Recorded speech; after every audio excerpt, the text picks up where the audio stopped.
From Studio 1Z, with the latest news, commentary, and weather, it's the KZRG Morning News Watch on Newstalk, KZRG.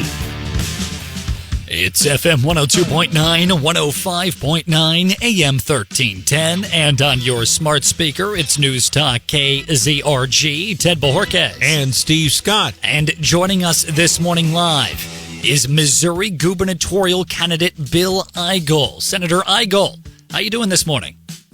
I'm doing great. Thanks for having me. Happy Independence Day weekend. Yes, indeed. Well, thank you for joining us, and happy Independence Day to you as well, sir. Now, State Senator Bill Eigel of Missouri, we've had you on this show before. We've had the privilege of being able to talk to you about your run for Missouri governor.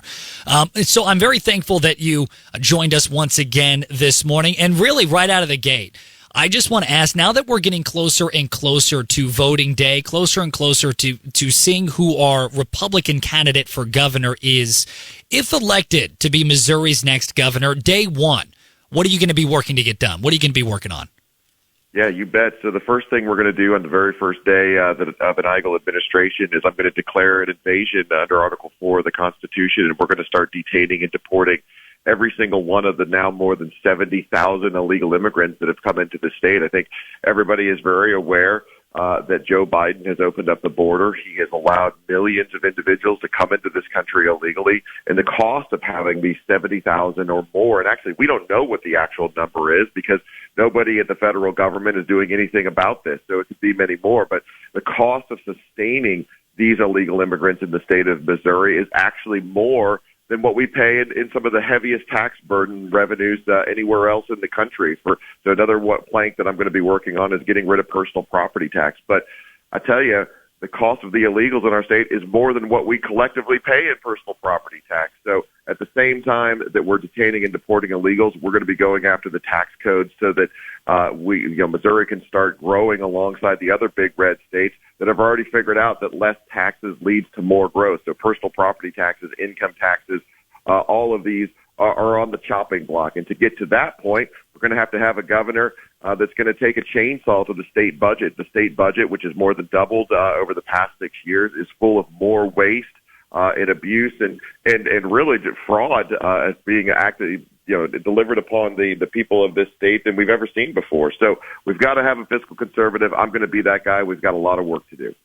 It's Missouri State Senator Bill Eigel, who is running for governor of the great state of Missouri, here on Newstalk KZRG. Senator Eigel, I'm glad you brought that point up about growing Missouri's economy, growing Missouri as a state. Governor Mike Parson, the current governor, he's been pretty active in working to bring overseas businesses to Missouri, and not the other way around. If elected to governor of Missouri, State Senator Bill Eigel, how would you work to bolster Missouri's economy and growth in that sector?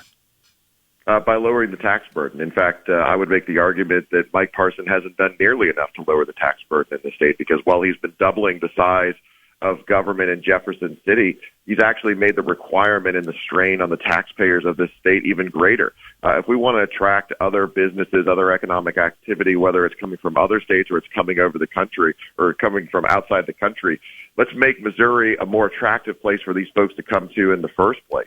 And we can do that by getting rid of things like personal property tax, by getting rid of things like income tax. If you look at the states around this country that are growing, they coincidentally all have the same thing in common. They don't charge people rent for the crime of owning a car every December 1st in the form of a personal property tax, and they don't punish people for producing in the form of an income tax. So if Mike Parson would have spent more time focusing on reducing the tax burden, which has never been greater in this state, maybe he wouldn't have to make so many trips overseas trying to convince people to come here in the first place. So I think that all that really is going to require is for Republicans to do what they consistently promise in campaign season. I mean, every 2 years it seems like we hear all these promises, but once campaign season ends, really the more moderate elements of the Republican Party down in Jefferson City focus on growing government. And the more government has gotten bigger in this state, the more Missouri has stagnated. So I think we're going to have a real change in direction when it comes to fiscal policy, because I'm going to be confronting the status quo down in Jefferson City and confronting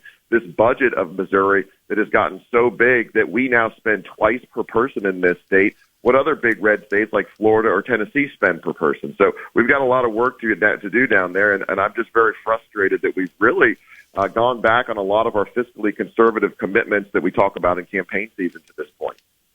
It's Missouri State Senator Bill Eigel, who is running to be the next governor of Missouri, here on Newstalk KZRG.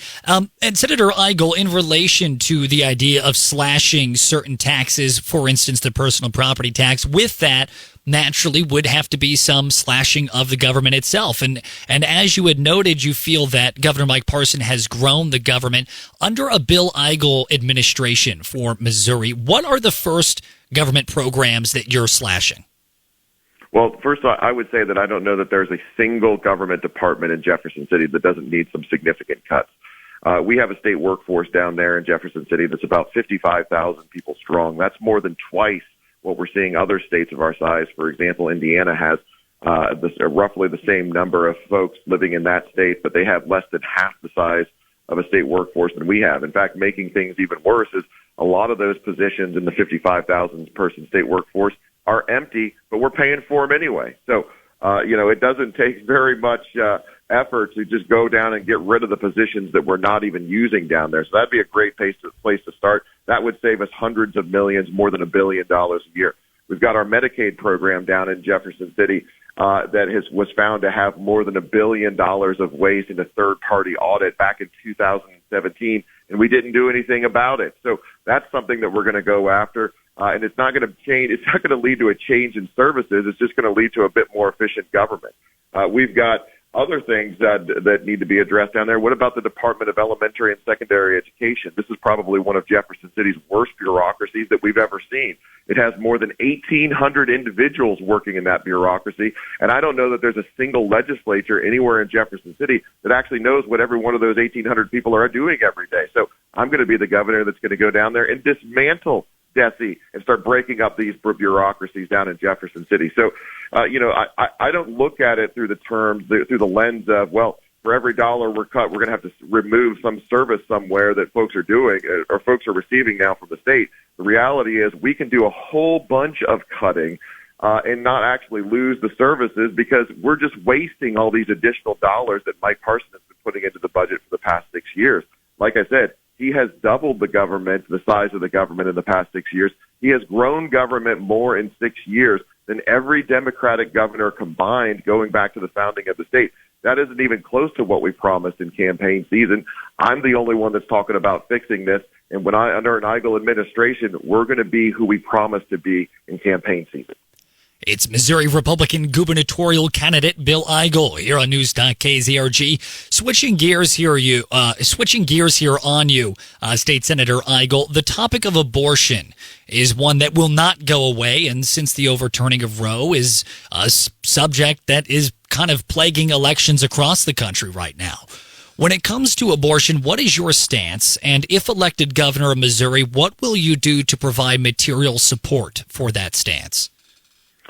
So I'm 100% pro-life. I'm the only person running in this race for governor that actually voted for the heartbeat bill that made Missouri the first state in the nation to actually ban abortion. And actually, I was leading the fight in the Missouri Senate this year to pass initiative petition reform that was going to help protect our Constitution from the abortionists that are trying to enshrine the culture of death back into our Constitution all the way up until the point of birth. So the fact that we didn't get that done was real. It was once again a real discredit to the soft, moderate Republicans that are saying they're pro-life, but they're not really meaning it when it comes to where the rubber meets the road. So what am I going to do as governor? Well, I'll tell you what, we don't have to wait until I'm governor. I can tell you that on August 7th, the day after the primary is over, some of the first things I'm going to do, because we do have this ballot question that's going to show up on the November election, the first thing I'm going to be doing is reaching out and building a coalition of Republicans and donors across the state of Missouri and around the country that are going to put together